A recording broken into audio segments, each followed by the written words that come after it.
Pernah gak sih kalian yang lagi duduk lihat HP atau semacamnya tiba-tiba disamperin sama teman kalian dan ngasih pertanyaan kompleks yang bikin kalian susah tidur berhari-hari, berminggu-minggu atau berbulan-bulan, bahkan hingga tahunan? Beberapa tahun lalu ada sebuah kejadian yang cukup menarik yang pernah gue alami. Suatu ketika ada seorang sahabat gue yang datang menghampiri dengan wajah yang sedikit murung. Tampak seperti seolah dirinya hanya dipenuhi dengan masalah yang amat rumit hingga mampu membuatnya menunjukkan wajah yang sangat masam. Sedikit tergelitik dengan pemandangan yang tampak di depan muka gue pun melontarkan sebuah pertanyaan kepada pemuda sebaya gue yang juga berasal dari kelas yang sama di waktu gue masih kuliah S1. Untuk menggali lebih dalam penyebab masamnya wajah sahabat gue tersebut, seakan seolah dunia akan menuju kehancuran.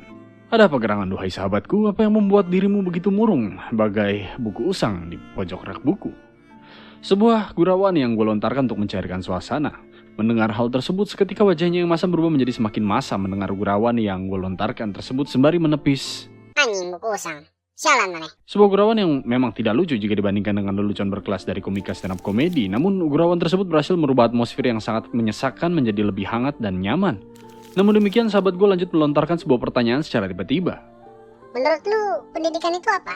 Mungkin untuk beberapa dari kalian berpikir bahwa pertanyaan tersebut sedikit aneh, datang secara tiba-tiba dan sepertinya cukup jarang untuk dijadikan sebuah pertanyaan. Tapi tidak untuk kami yang pada saat itu memang menempuh pendidikan di bidang disiplin ilmu pendidikan di suatu universitas di Bandung. Dan mungkin kalian juga berpikir, kenapa orang yang sama-sama menempuh pendidikan di bidang yang sama menanyakan suatu pertanyaan yang jawabannya sudah mereka ketahui? Aneh?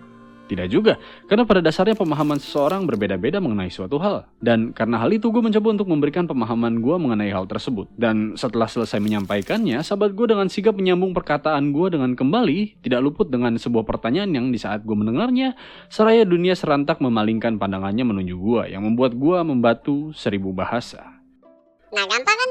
Sekarang coba jawab. Apa itu cinta?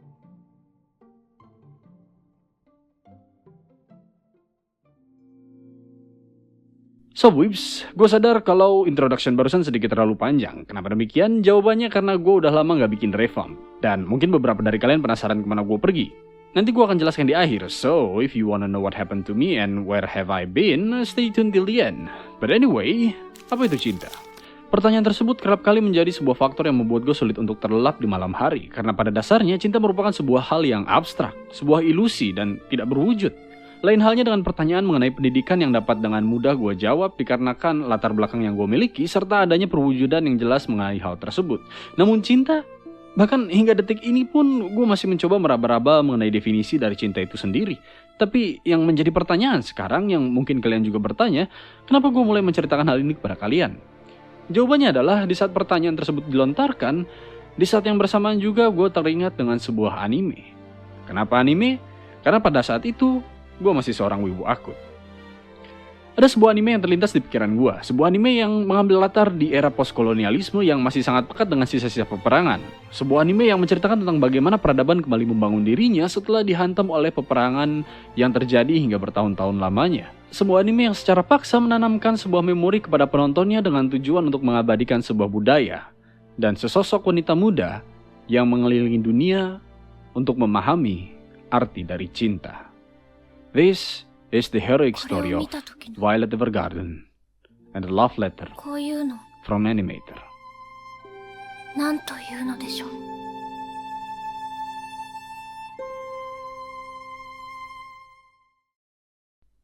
Violet Evergarden merajut sebuah kisah di suatu era peperangan yang menitik fokusnya pada perjalanan seorang gadis yang sangat muda yang terseret dalam perseteruan antar negara.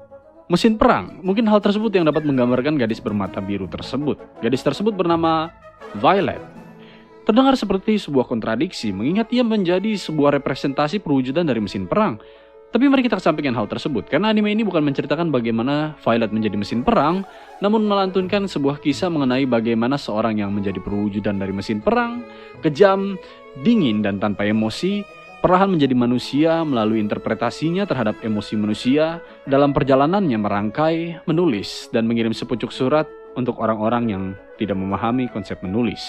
Ketika memasuki ke dalam visual dari sebuah anime, tentunya kita tidak akan lepas dari animasi dan juga art style. Dikarenakan kedua hal tersebutlah yang biasanya akan menjadi yang paling pertama diperhatikan oleh para penonton anime.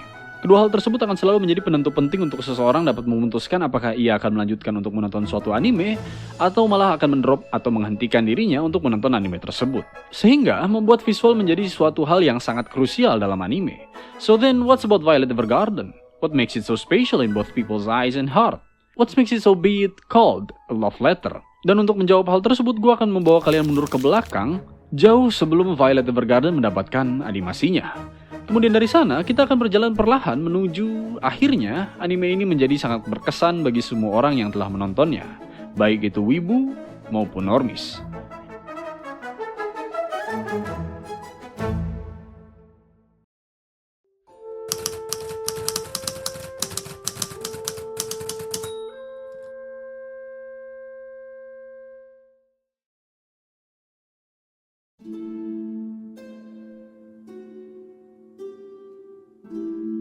Violet Evergarden menjadi sebuah anime yang menurut pandangan yang gue miliki bukan hanya indah dari kemasannya yang berupa audio visual, namun juga bagaimana penulisan karakter yang berada dalam anime ini mampu menciptakan seni. Sebuah seni yang memunculkan dorongan kepada siapapun yang menyaksikannya untuk ingin sekali membicarakan pengalaman pribadinya dengan anime ini, dan bahkan terkadang melihatnya dari sudut pandang yang mengetuk logika. Namun hal tersebut tidak hanya berasal dari animenya saja, dorongan tersebut juga dirasakan oleh segelintir orang yang membaca sumber dari anime tersebut yang berupa light novel. Dalam sebuah tulisan berjudul Subverting Feminine Identity, Reinvention of Sailor Moon's Girl Power in Violet Evergarden, Amanda Azzi sebagai penulis dari jurnal tersebut memperlihatkan bagaimana Violet berada di sebuah dimensi keraguan mengenai jati dirinya sebenarnya akibat apa yang dilaluinya di masa kecilnya, dengan membandingkannya dengan tulisan Victoria Newsom dan Ionette Quincy. She possesses quick, assassin-like skill which make her too masculine and intimidating for men, and not feminine enough for women. Terdapat sebuah perdebatan yang terjadi dalam diri Violet yang terpancarkan dalam tulisan tersebut. Di lain sisi, terdapat sebuah tulisan yang berjudul Defense Mechanism to Overcome Anxiety in Violet Evergarden. Devi Cahyawati dan kawan-kawan menuliskan interpretasi yang mereka miliki terhadap serial novel Violet Evergarden menggunakan kacamata ilmu psikoanalisis yang dikemukakan oleh Sigmund Freud dalam mengatasi rasa cemas, dan di dalamnya ditemukan 3 macam anxiety atau kecemasan serta berbagai macam defense mechanism yang dituangkan setelah mengkaji apa yang dituangkan ke dalam novel tersebut. Di dalamnya tertulis, ditemukan setidaknya 3 macam anxiety, yakni moral, neurotic, dan realistic anxiety, serta 5 defense mechanism yang membantu karakter untuk mengatasi anxiety yang dialaminya, antara lain contradictory behavior, dispersion of negative feelings, eradicate past mistakes, repudiate of facts, and transfer negative emotion into beneficial activity. Dari beberapa tulisan yang gue sebutkan barusan, dapat terlihat bahwa ada sebuah dorongan yang cukup kuat dalam diri penulis-penulis tersebut, sehingga membuatnya ingin membicarakan hal tersebut. Dan jika ditarik sebuah garis lurus dari kedua karya tulis tersebut, maka penulisan karakter yang terdapat dalam Violet Evergarden menjadi objek dari kajian yang telah dilakukan oleh para penulis tersebut. Sehingga hal ini menunjukkan bahwa sepertinya Violet Evergarden memiliki sebuah pesona yang mampu membuat siapapun berbondong-bondong menuangkan pemikirannya yang bersangkutan dengan serial ini. Dan hal inilah yang gue maksud dengan keindahan penulisan karakter dalam Violet Evergarden. Violet yang meskipun ditampakkan sebagai seorang perempuan yang manis, polos, dan anggun, memiliki sebuah perkembangan karakter yang sangat kompleks. Sehingga hanya dari segi karakternya saja dapat membuat orang ingin tanpa henti membicarakan serial ini walaupun memang terkesan seperti suatu hal yang terdengar cukup kontroversi. Di satu sisi ada yang menyinggung mengenai feminisme, dan di sisi lain menyinggung mengenai kesehatan mental. Bahkan terdapat juga tulisan-tulisan lain yang menawarkan pandangan dalam kacamata linguistik dan lainnya yang gua rasa kalian bisa baca sendiri untuk menumbuhkan budaya literasi dalam diri kalian yang sangat amat penting. Anyway, dengan munculnya perasaan yang dimiliki oleh para penulis tersebut telah membuktikan bahwa ada yang beresonansi dengan para penulis tersebut terhadap Violet Evergarden, meskipun masih dalam bentuk mentahnya saja.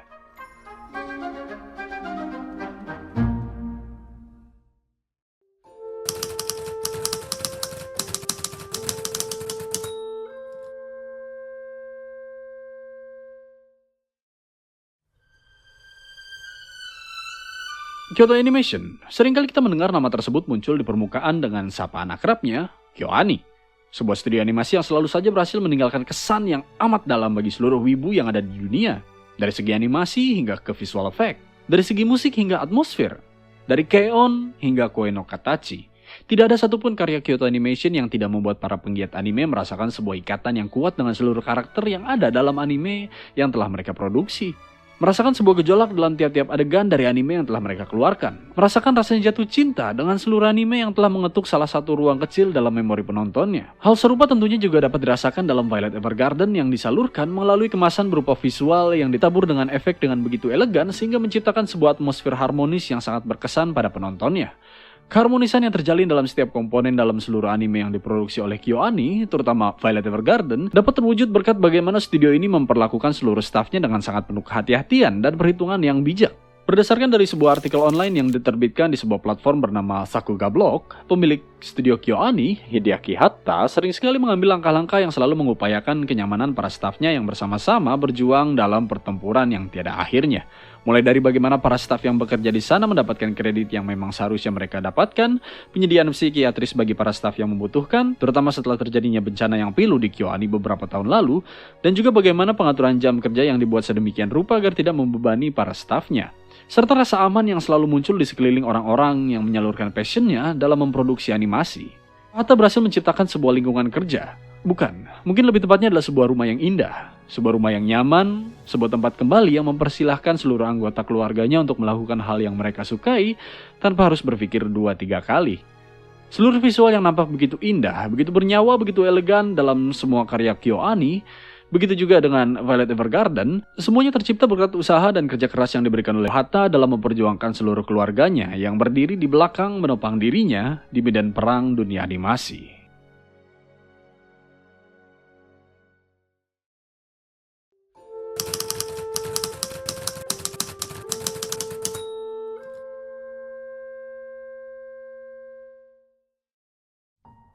Sebelum menuju pada bagian soundtrack yang berupa BGM dalam Violet Evergarden yang memoles anime ini menjadi lebih cantik, gue ingin sedikit menceritakan penemuan yang sangat mengejutkan gue yang gue temukan secara tidak sengaja dalam opening dan ending dari anime ini di saat gue mendengarkannya sembari menuangkan seluruh pemikiran gue dalam tulisan ini.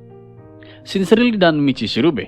Kedua lagu tersebut merupakan perwujudan dari sudut pandang dua orang yang saling mencoba untuk mengerti satu sama lain. Sincerely yang diciptakan oleh True, seorang penyanyi wanita yang mengisi opening dari Violet Evergarden, menceritakan sebuah pengalaman hidup dari Violet yang berusaha untuk memahami perasaan yang ia miliki setelah kepergian Gilbert dari sisinya. Dan kalian bisa merasakan bahwa perjalanan yang dilalui oleh Violet dalam memahami perasaannya sendiri bukanlah jalan yang indah.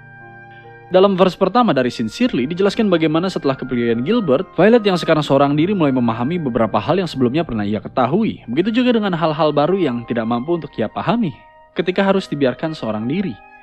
Dalam verse ini dimetaforakan sebagai kotoba atau kata, dengan teonobasu atau menggapai mewakili pemahaman yang diperoleh oleh Violet selama perjalanannya.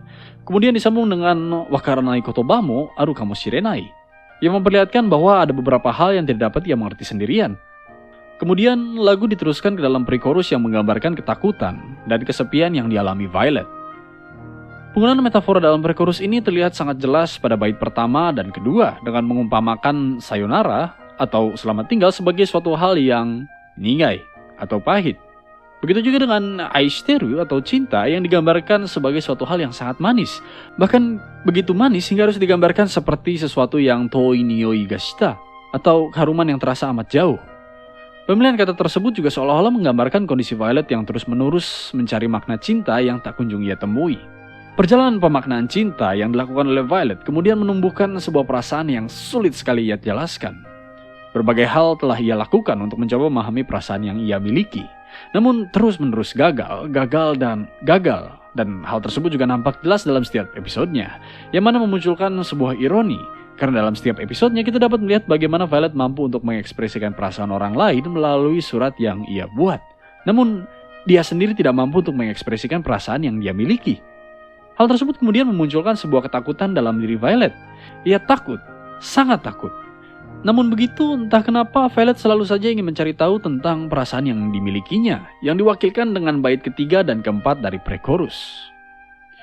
Perasaan yang dirasakan oleh Violet pada awalnya tidak terlalu berdampak pada dirinya, namun entah kenapa terus-menerus berdatangan kepada dirinya, satu demi satu, sedikit demi sedikit.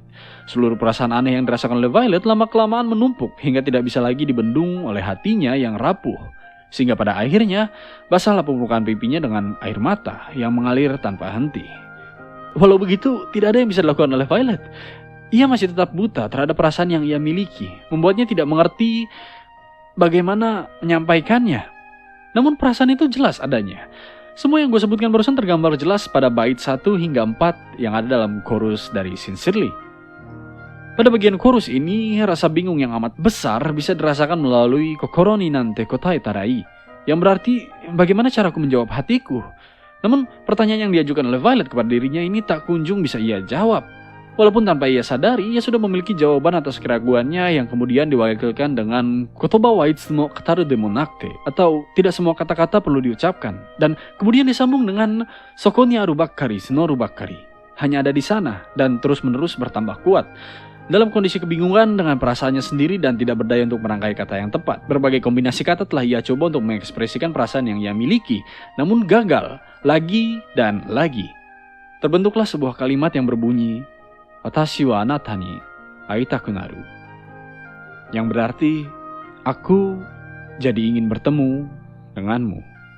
Sebuah kalimat yang terdengar sangat ambigu, bahkan bagi Violet sendiri, karena pada akhirnya ia sendiri tidak tahu untuk apa ia ingin bertemu. Sejujurnya makna yang gue dapatkan dari opening Violet Evergarden masih jauh dari itu. Tapi gue rasa akan terlalu memakan banyak waktu untuk menjelaskan seluruhnya. Namun yang jelas, secara utuh, lagu ini menggambarkan bagaimana perjalanan Violet yang awalnya dipenuhi keraguan, berangsur-angsur berubah menjadi sebuah keyakinan. Dalam lagu ini juga dijelaskan bagaimana Violet perlahan-lahan memahami perasaannya dan kemudian membulatkan tekadnya untuk melepaskan perasaannya serta memberitahukan kepada Gilbert bahwa sekarang Violet bisa melanjutkan hidupnya. Walau tanpa Gilbert di sisinya yang disimbolkan dengan salah satu kalimat yang juga diadaptasikan ke dalam satu adegan di akhir episode dari animenya. Lalu bagaimana dengan Michi Shirube? Berkebalikan dengan Sincerely yang mengambil sudut pandang dari Violet, Michi Shirube yang dinyanyikan oleh Chihame Nori menjadi perwujudan dari sudut pandang Gilbert yang bersyukur dan berterima kasih karena telah bertemu dengan Violet dalam hidupnya. Kenapa gue bisa berkata demikian? Jika kalian pernah belajar bahasa Jepang sebelumnya, maka seharusnya kalian bisa mengerti apa yang dijelaskan dalam Sincerely, karena lirik dalam lagu tersebut dibuat dengan menggunakan bahasa yang mudah untuk dimengerti, transparan, bahkan sangat minim dengan penggunaan metafora dalam liriknya. Dan yang mampu menulis lirik tersebut tidak lain dan tidak bukan hanyalah Violet seorang. Karena dirinya masih belum mengerti banyak hal, banyak frasa, banyak kalimat yang memiliki makna tersembunyi. Sementara dalam Michi Shirube, kalian bisa mendapati kebingungan dalam memahami arti dari lirik yang ada. Hal tersebut terjadi karena seluruh lirik yang berada dalam Michi Shirube merupakan sebuah metafora, kalimat puitis, kalimat yang dipenuhi dengan makna terselubung di dalamnya. Dan mengingat bagaimana kondisi Violet, maka satu-satunya yang dapat menulis kalimat tersebut hanyalah orang yang berpendidikan. Orang yang selama hidupnya telah mendapatkan banyak sekali pengalaman yang membuatnya dapat mengeluarkan kalimat-kalimat perumpamaan. Dan orang yang mampu membuat kalimat tersebut tentu saja hanya Gilbert seorang. Gue yakin pasti beberapa dari kalian ada yang meragukan gue mengenai pemaknaan kedua lagu tersebut. Tapi percaya aja sama gue, source-nya trust me bro. Tapi serius, kalau kalian lumayan menguasai bahasa Jepang, kalian bisa mencoba untuk membedahnya sendiri. Dan gue yakin pandangan yang kita miliki akan sama. Kalian juga akan dapat melihat bahwa sebenarnya secara tidak langsung, kedua lagu ini menunjukkan sebuah dialog yang terjalin antara dua insan yang sedang ingin memahami satu sama lain. Meyakinkan satu sama lain, mempercayai satu sama lain dalam bentuk sepucuk surat cinta yang tidak dapat tersampaikan.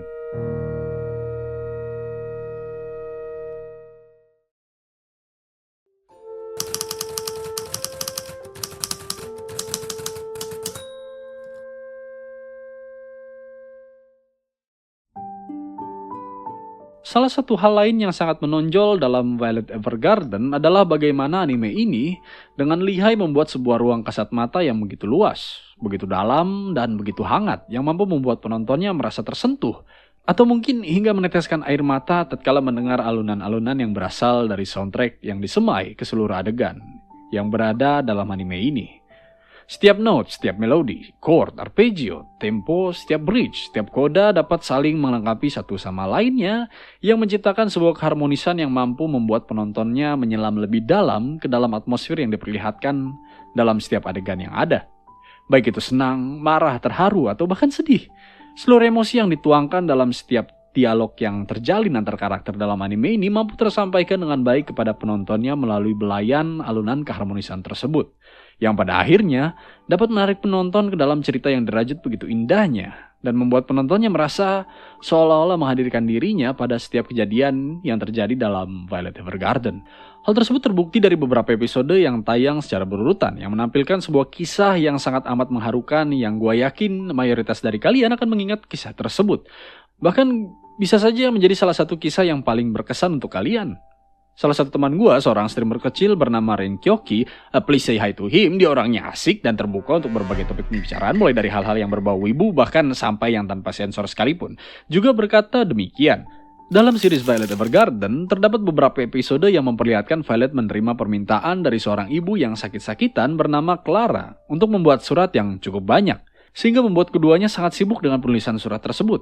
Dan akibat pengerjaan surat yang sangat lama tersebut membuat Clara akhirnya tidak dapat berinteraksi lagi dengan anaknya yang bernama Anne. Dan akhirnya membuat Anne menjadi benci kepada Violet yang telah mengambil ibunya dari dekapannya. Pembuatan surat tersebut dirahasiakan oleh Clara kepada Anne, karena pada bagian akhir kisah dijelaskan bahwa surat yang dibuat oleh Clara ternyata diperuntukkan kepada Anne di masa depan. Sebab Clara sudah mengetahui bahwa hidupnya telah berada di ujung tebing. Kisah ini menjadi sangat berkesan bagi para penontonnya, karena kisah ini menjadi kisah yang dapat membuat siapapun yang menyaksikannya merasakan derasnya hujan yang membasahi permukaan wajahnya, membuat perasaan para penontonnya seketika menjadi mendung, dan dibuat sangat sakit melihat bagaimana seorang ibu yang mengkhawatirkan anaknya akan tumbuh dewasa dengan rasa bersalah dan kesepian mengejar bayangan ibunya. Dalam kisah ini, peran BGM sangat berpengaruh besar dalam menciptakan atmosfer yang gelap dan suram di saat menyampaikan perasaan yang dimiliki oleh Anne yang menganggap sosok yang dikaguminya diambil secara paksa oleh orang yang sangat asing bagi dirinya.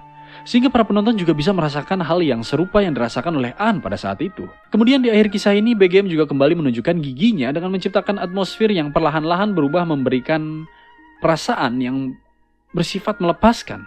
Dan memahami kenapa pada saat itu Clara harus dilepas dari pelukan Anne. Bagi gue sendiri, bagian ini menjadi salah satu kisah yang sangat amat berkesan. Karena di kisah inilah pada akhirnya gue meneteskan air mata. Perasaan takut yang dialami oleh Anne tersampaikan dengan baik kepada gue di saat gue menontonnya berkat BGM yang digunakan pada saat itu. Selain itu, hal yang membuat kisah ini menjadi sangat berkesan juga bagaimana kemudian kisah ini dilanjutkan hingga ke movie dari Violet Evergarden yang merajut kisah dari sudut pandang cucu dari Clara dan lagi-lagi berhasil membuat hati penontonnya menjadi terombang-ambing dalam samudera tanpa ujung. Just listen to what my friend has said. Gelandangan ya. Nah itu pokoknya fokusnya ke karakter itu, bukan ke karakter Violetnya lah, bisa dibilang. Fokusnya itu ke karakter lain, yang dimana itu cuman buat menyambungin ke movie yang the movie gitu loh, Violet yang the movie-nya. I cry so hard man, for real. Gue kayak langsung mempertanyakan kehidupan anjing, kayak damn. Gila. Dari yang the movie yang terakhir itu ya, yang movie yang terakhir itu kita bisa dapetin apa ya, pembelajaran kehidupan ya, moral lesson ya. Kalau cerita yang bagi kita itu nggak penting, itu bisa menjadi penyelamat buat orang lain. Kita selalu ngeremehin cerita kita sendiri ya, terutama kayak gue nggak punya cerita yang menarik nih, ya kan? Gue nggak punya cerita yang gini-gini gitu. Padahal kita ada gitu loh, kita memilikinya, namun kita nggak tahu cara penyampaian cerita kita kayak gimana gitu kan. Dan di the movie-nya, movie terakhirnya Violet itu bener-bener ditunjukin banget gitu loh, kayak oh ya, cerita Violet itu cuman apa ya, bahkan dia nggak tahu gitu loh cerita hidupnya itu apakah menarik atau enggak gitu kan. Tapi somehow ada orang di masa mendatang itu, hey gila, lu tahu cerita Violet Evergarden nggak sih? Dia itu adalah pembuat surat ya, yang dimana sangat terkenal pada zamannya gitu loh. Dan itu menjadi cerita yang seru gitu loh, dan penyelamat buat si karakter orang di masa depannya itu gitu loh. Dan damn, that's so cool. Emang pada dasarnya manusia itu diciptakan untuk membuat dan membagikan cerita gitu loh, maksud gue. Karena in the end yang kita tinggal itu ya cerita kita gitu loh.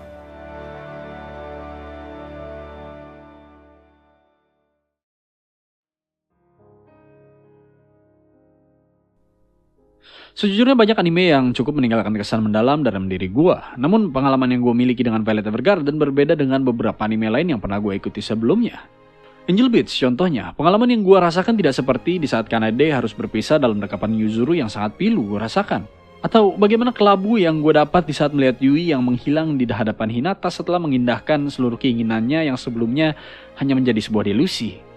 Atau bagaimana dada gue merasa sesak, terhantam dengan dentingan piano yang mengalir dalam salah satu soundtracknya yang berjudul Ichiban no Takaramono. Atau bagaimana melihat kepergian dari Koro Sensei dalam Ansatsu Kyoshitsu yang membuat hati gue tersentak. Atau bahkan melihat sebuah akhir bahagia yang diperlihatkan dalam Valkyrie Chronicle.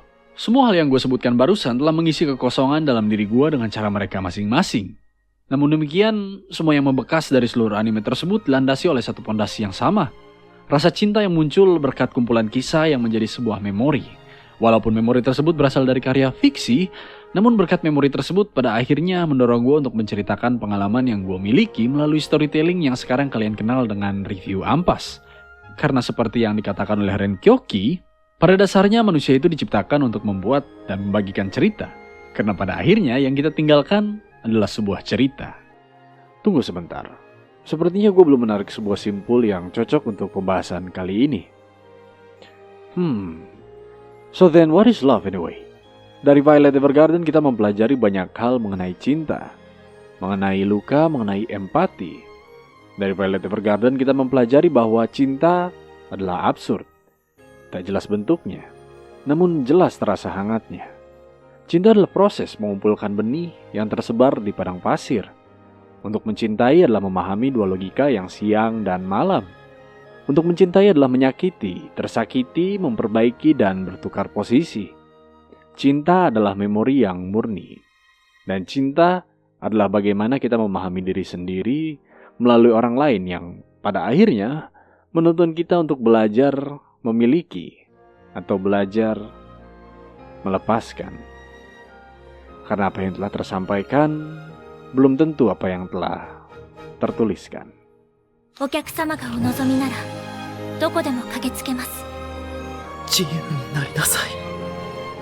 自動手記人形サービス愛してる。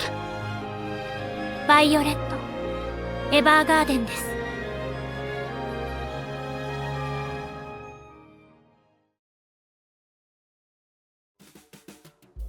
Well, so we've been doing amazing. Balik lagi sama gue Jiro. Well, this is my face.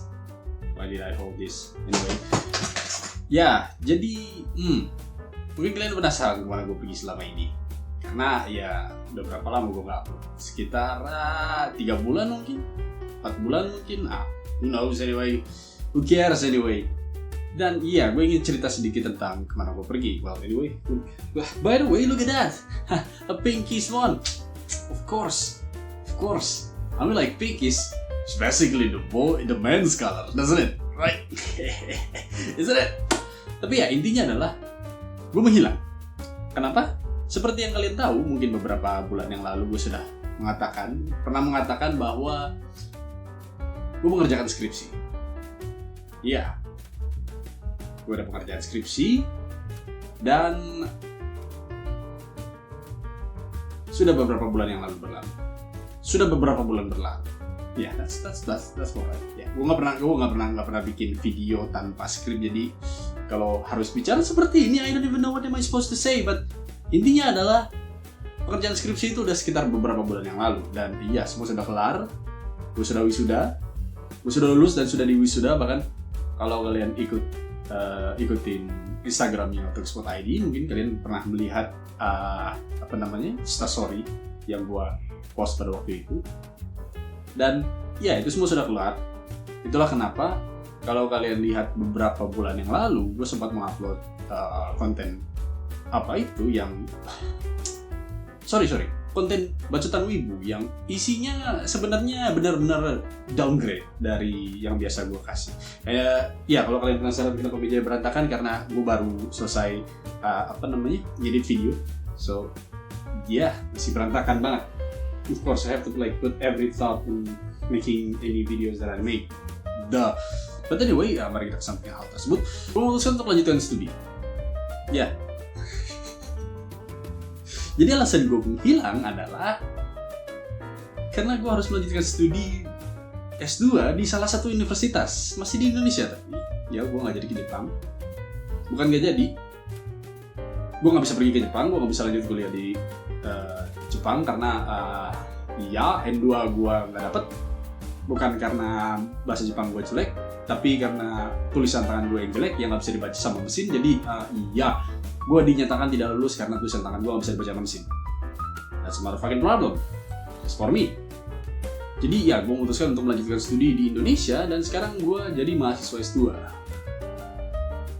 Dan itu adalah alasan kenapa gue menghilang selama ini, selama beberapa bulan ini. Karena berbeda dengan jurusan yang gue pilih di S1, yang mana jurusannya adalah pendidikan bahasa Jepang, yang notabene-nya adalah sebuah fakultas pendidikan. Kali ini gue harus masuk ke susastra yang ilmunya itu, pengetahuannya itu 180 derajat berbeda dari apa yang pernah gue dapat di S1 sebelumnya yang tidak menyentuh politik, identitas sama sekali. Jadi 3 bulan belakangan ini kerjaan gue hanya baca buku yang dikasih sama dosen yang kurang lebih bukunya ada sekitar 10 buku. Tebal-tebal. Tapi bentukannya e-book. Yang sampai sekarang belum gue tuntasin semuanya. Karena bentukannya e-book. Feel untuk ngebalik-baliknya itu nggak dapet. Ya, feel ngebalik seperti ini tuh buka satu-satu itu nggak dapet. And iya, gue nggak suka e-book. Tapi terpaksa harus gue baca dan harus gue pahami. I mean, like, don't get me wrong, it's in English, ya, dalam bahasa Inggris, but I know my English very good. Yeah, the problem is it's e-book. Jadi gue males. Ditambah lagi, kalau kalian lihat di belakang, ya that things over there, ya, bisa kelihatan nggak sih? Ya, that things over there. Itu tugas-tugas yang harus gue kerjakan. It's very massive. Like there's a lot of things that I have to finish. There's a lot of things that I have to work. Ditambah lagi tugas akhirnya adalah paper. Kalau kalian nggak tahu paper, kurang lebih artikel online. Yang ya gue sendiri nggak tahu gimana cara memulai membuat sebuah artikel. Karena jujur ilmunya baru dan gue masih mengambang. Ya. So ya kira-kira itu aja sih yang ingin gue sampaikan.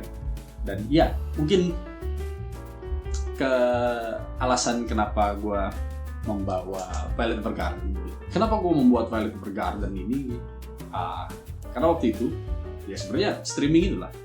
Jadi suatu saat gue menonton streamingnya Renkyoki yang waktu itu ngebahas Violet Evergarden dan entah kenapa ada salah satu feeling di dalam diri gue yang membuat gue ingin sekali membicarakan soal Violet Evergarden dan ya it's basically that. Dan iya, untuk risetnya cukup lama karena gue memang ingin membiasakan diri untuk menggunakan jurnal dan segala macam.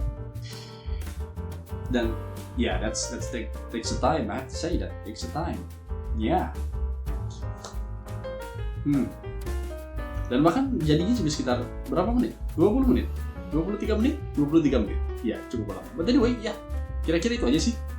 Sebenarnya nggak ada reason penting, tidak ada alasan penting yang tidak ada alasan yang wow banget itu yang membuat gue ingin bahas Violet Evergarden. It's just mungkin bisa dibilang sebuah rasa nostalgia mungkin di saat membicarakan Violet Evergarden.